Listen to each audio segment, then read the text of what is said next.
This morning, Sonia and myself decided to take a walk along Strand Beach after a bit of rain, and the sun started breaking through the clouds. And then all of a sudden, one of the brightest rainbows we'd ever seen stretched right across the sky. And that's the thing about the Cape Town area. It always surprises you. Just when you think you've seen it all, it throws in something magical. On one of our trips, we explored a few things that truly stood out to us. So in this video, I'm going to share 5 things to do in and around Cape Town. Some iconic, but all unforgettable.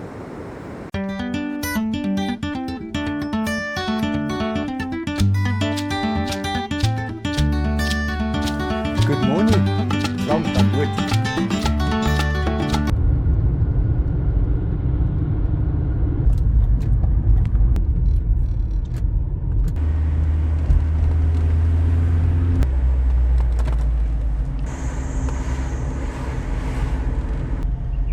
You can't come to Cape Town and not make your way up to Table Mountain. It's kind of the crown jewel of the city and one of the most iconic views in all of South Africa.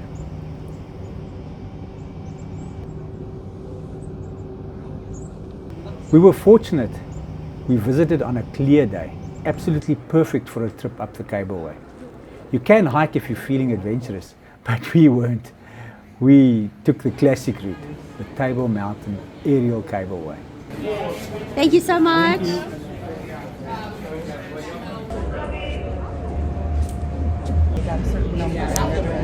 Put us all in my name.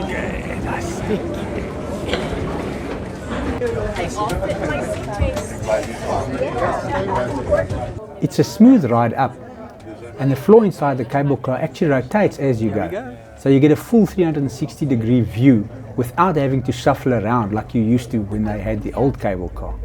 That's super clever. And ideal if you're trying to soak in as much of the scenery as possible. On the way up, we had views of the City Bowl, Lion's Head off to the right, and even Robben Island in the distance. Honestly, the ride itself is part of the attraction. It's not just about getting to the top. Oh, look at the formations of the Table Mountain. The cliffs are truly impressive. Massive slabs of sandstone and layers of fynbos clinging to the edges. It's wild to think that this mountain stood here when the Khoi and sand were here, hundreds of years before Jan van Riebeeck landed on these shores on the 6th of April in 1652. And it's still standing guard over the Cape. Reaching the height of 1,067 meters, approximately 3,500 feet above sea level. So to those of you who are afraid of heights, congratulations, we made it. Exits will be on my left hand side once we come to a complete stop. How wonderful is that? Yeah, we are up.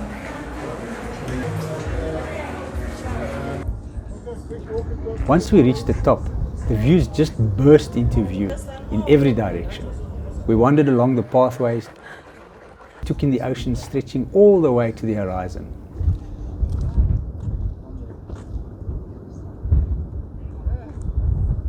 And looked back over the city, laid out like a map.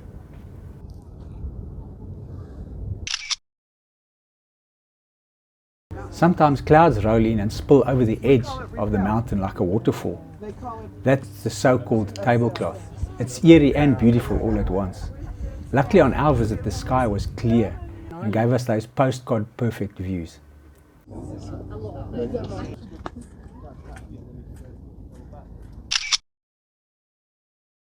If you can, try and time your visit to come early in the morning because it does get busy on beautiful days like we visited. Yes. If you're making a list of things to do in Cape Town, Table Mountain by Cableway should definitely be on it. After taking in those incredible views from Table Mountain, we swapped the heights for something a little more grounded, lush, peaceful, and full of life.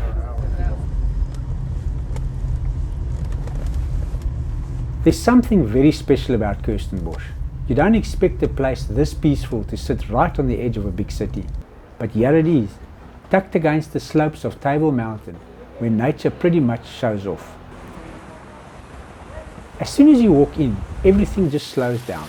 It's quiet, the air feels cooler, and it smells like flowers, earth, and clean mountain air. If you need to hit pause on the busy Cape Town energy, this is the spot.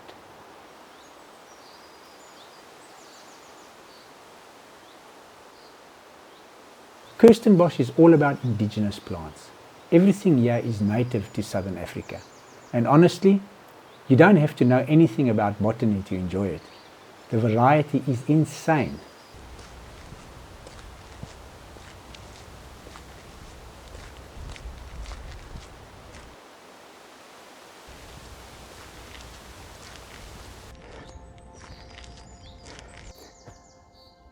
Welcome to the Centenary Tree Canopy Walkway. One of the coolest features is the boomslang, or tree canopy walkway.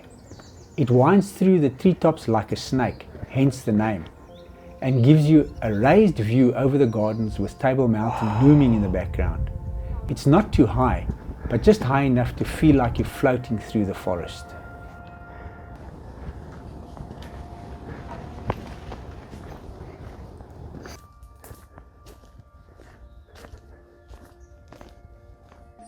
What I loved most was just walking.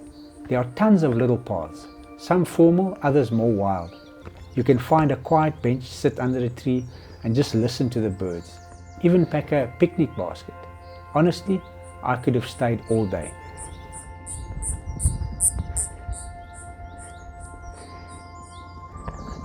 This is where they have open air concerts and stuff. And if you happen to visit in summer, check if there's a Kirstenbosch sunset concert. They host open air shows on the lawn. Bring a blanket, a picnic and enjoy live music as the sun sets. It's one of Cape Town's best kept traditions. Whether you're into plants or not, Kirstenbosch is one of those places that just makes you feel calm, reconnected. It's beautiful, it's peaceful and it reminds you why Cape Town is such a unique place, where city life and nature live right next door to each other. From green gardens to ocean breezes, we're going to take you to the V&A Waterfront, Cape Town's beating heart where the city meets the sea.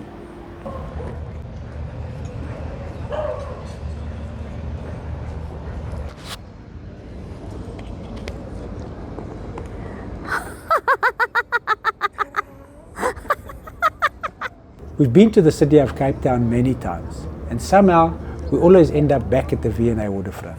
It's just one of those places that seems to capture everything that makes this city so special. History, scenery, good food, and that unmistakable ocean vibe.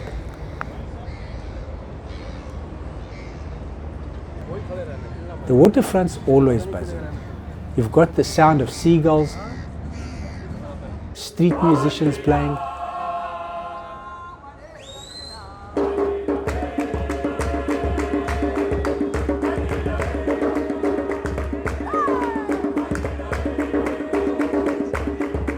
boats moving in and out of the harbour, and of course Table Mountain just casually sitting in the background like it owns the place.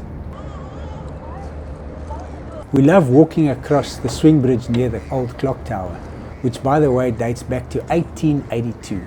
It's not just pretty, it's part of Cape Town's maritime history.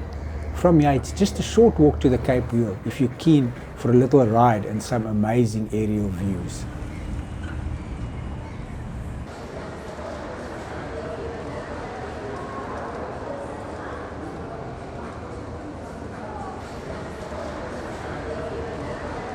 There's loads of shopping here, big international brands, but also a ton of local designers and craft stores. The Watershed Market is a must if you're into handmade stuff. Everything from ceramics to jewelry to quirky African art.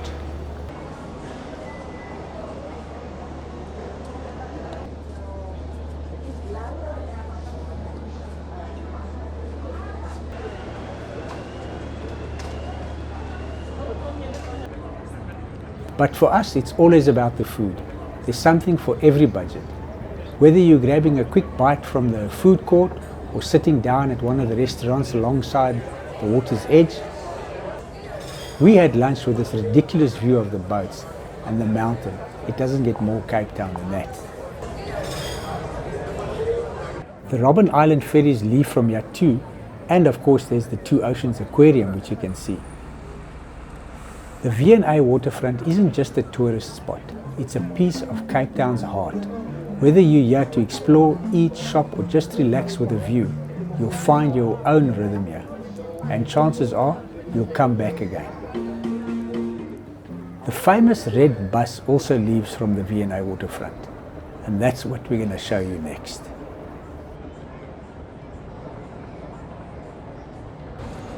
One of the easiest and honestly most fun ways to explore Cape Town is hopping on the City Sightseeing red bus. We did it on one of our earlier trips and it's such a great way to see the city without stressing about parking or directions.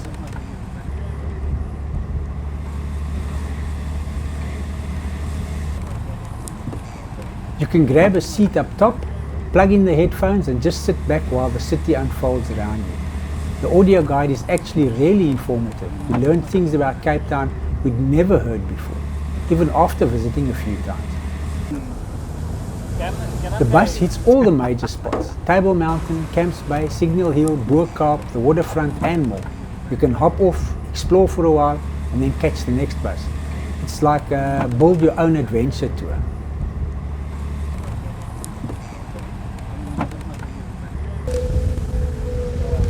This forest. Some of the best views come when you're cruising along the Atlantic seaboard. Wind in your hair, ocean on one side, mountains on the other. It honestly feels like a mini road trip with a front row seat to Cape Town's best angles.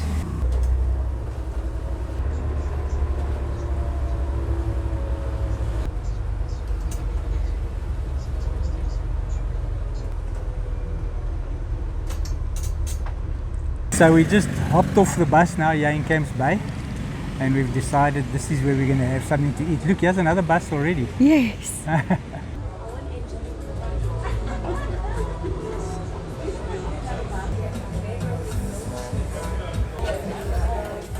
It's also a cool way to experience Cape Town's mix of modern and historic, from colonial architecture to vibrant street art. You notice things from the top of that bus that you'd miss in a car.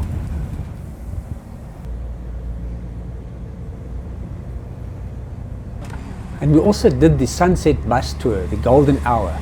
It's a trip all along the Atlantic seaboard, took us up to Signal Hill, and there we packed ourselves a picnic basket to take with and enjoyed that while we watched the sun set over the Atlantic Ocean. This is what we brought for our picnic here on Signal Hill on the sunset bus.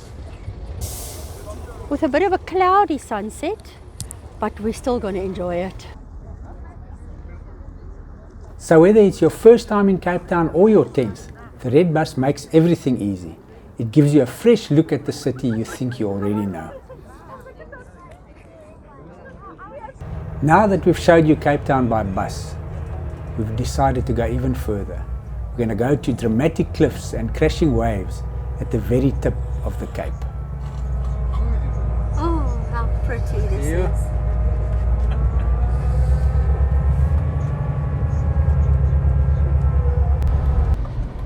If you're up for a bit of a drive, Cape Point is totally worth it.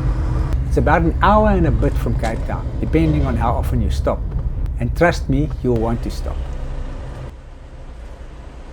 Once you enter the Cape of Good Hope Nature Reserve, it feels like the edge of the world. Windswept cliffs, crashing waves. It's raw, rugged and completely beautiful.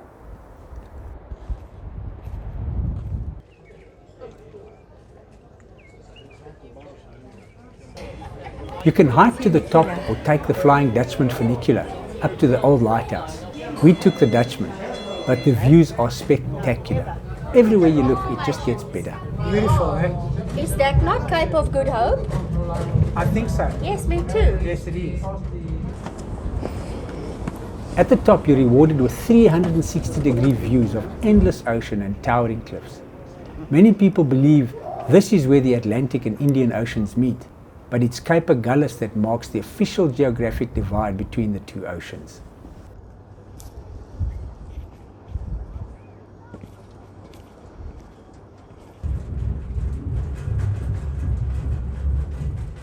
Also stopped at the Cape of Good Hope, the iconic sign everyone takes a photo with.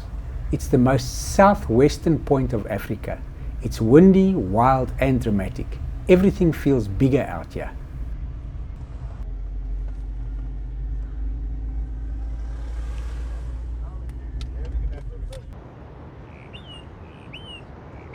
Keep your eyes open for wildlife too. We spotted baboons, a few ostrich, and even a tortoise just casually crossing the road. Baboons can be cheeky though, so don't leave your car windows open. Cape Point really hits you with that sense of peace. It's not overdeveloped, it's not crowded, it's just nature, history, and that feeling of standing somewhere truly epic. So if you've got a day to spare while in Cape Town, make the trip to Cape Point. It's not just about ticking off a landmark, it's about the journey, the views, and feeling like you stood at the very tip of something wild and ancient. 5 stops, 1 unforgettable city. And honestly, we barely scratched the surface. Cape Town just has that way of pulling you in and making you want to come back for more.